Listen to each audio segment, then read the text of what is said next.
Today I'm going to show you guys my absolute all-time favorite rolling mill texture. So I'm going to texture a piece of copper, and what you're going to need is a rolling mill and some aluminum foil. It doesn't have to be heavy duty, it can just be regular aluminum foil.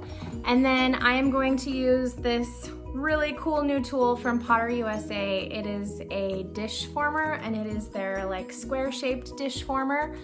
And I'm going to make a small copper trinket dish with my favorite rolling mill texture on the dish. So let's go anneal my metal so that it's nice and soft, because that's going to be my first step, and then we'll be ready to put the texture on.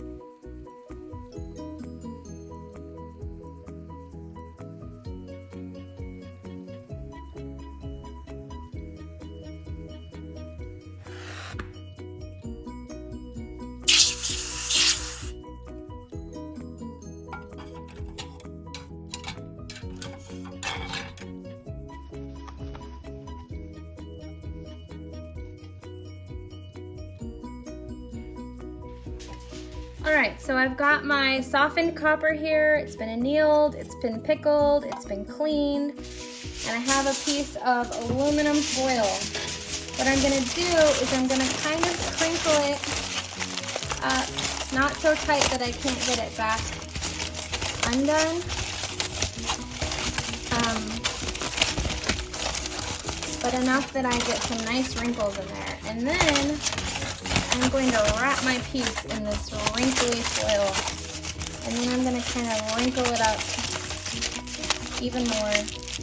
I'm going to tear the excess off from the edges so it doesn't mess with the thickness of what I'm rolling through my rolling mill here.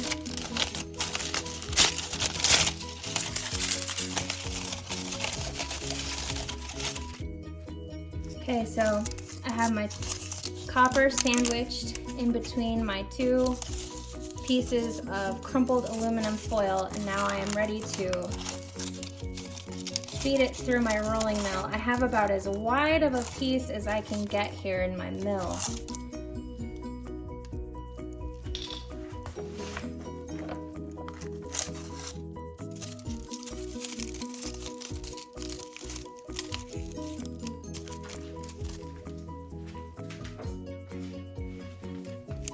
Trim a little more off the edge here, because I'm so close to the width of my rollers.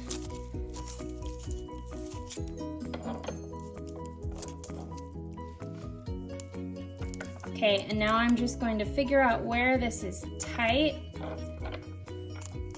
so that it'll leave an impression in my metal. And I'm just doing that by feel. I want it to be hard enough that I have to use muscle, but not so hard that I have to use all of my body weight. So this feels pretty good. Now I'm just gonna roll it on through. Now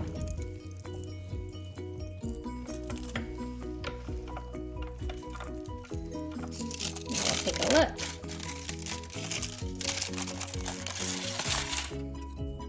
So this is a very subtle texture, and it's one that I repeat 2 or 3 times.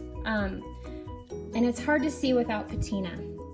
But you can see I get some really nice kind of wrinkly areas, and in my opinion this ends up looking a lot like leather when it's all done. I just love these lines you get.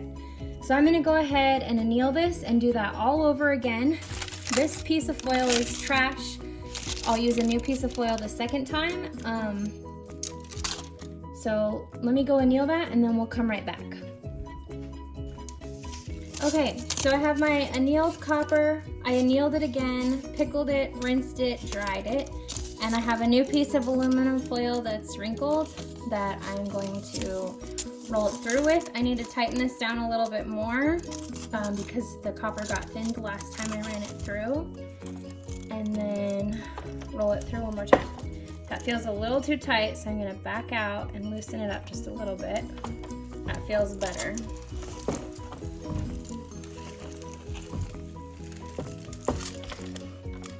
Okay, take a look.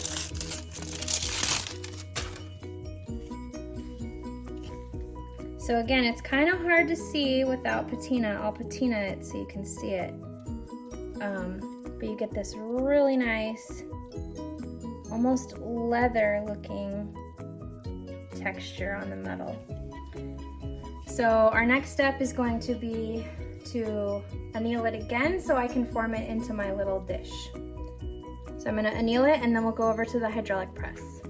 Okay, so I have my copper that I textured. I annealed it again so that it's soft, so that I can form it into my dish former. And I scrubbed it clean so you can see that texture a little bit better now. But that's the texture the aluminum foil leaves on the surface, and I just love it. And the way I did it with folding the aluminum foil over is I got the texture on both sides, which is kind of fun. So now I'm just going to center my metal on this dish former, and I'm hoping I have it wide enough. I could only texture this width in the rolling mill that I have, and so I'm just hoping there's enough metal there for this particular dish former, but I think I'm gonna be okay. So I'm gonna just center it over the cutout on the die and then put it on the urethane pad.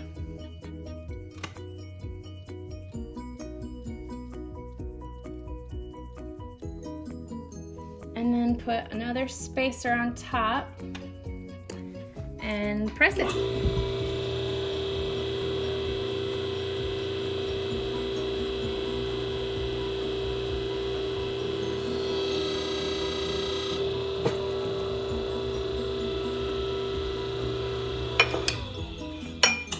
Let's see how it looks.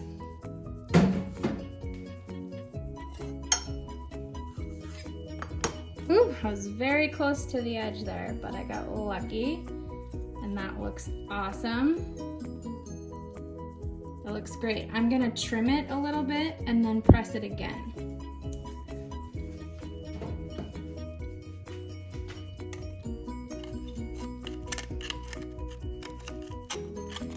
These are just tin snips from the hardware store. They don't do a pretty job, but they'll remove the metal quickly while I'm over here at the press.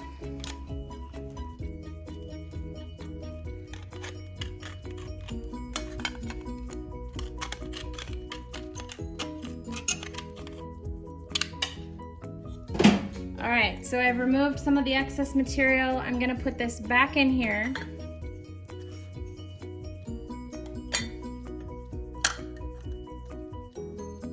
Press it one more time.